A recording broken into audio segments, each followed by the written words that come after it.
કચ્છમાં narcotic drugs જનજાગૃતિ અંતર્ગત અભિયાન યોજાયું। પશ્ચિમ કચ્છ પોલીસ દ્વારા ભુજમાં રેલીનું આયોજન કરવામાં આવ્યું છે। કલાકાર માયાભાઈ આહિરે આ રેલીમાં લોકોને જોડાવા અપીલ કરી।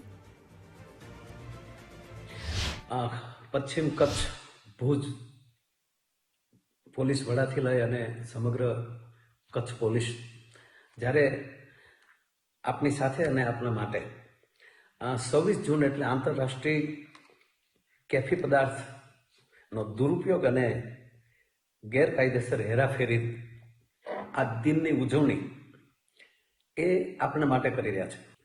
ભારતને ડ્રગ્સ વગરનું કરવા માટે આ જે અભિયાન જ્યારે પોલીસ ચલાવી રહી છે એમાં મારી તમારી પોતાની ફરજ આવે છે। એટલે આ માટે તારીખ 26ના સાંજના 6 કલાકે આપણા ભુજના જુબિલી ગ્રાઉન્ડથી એની ભવ્ય રેલીનું આયોજન કરવામાં આવ્યું છે। તો આવો મિત્રો, આ રેલીમાં આપણે બધા જોડાઈ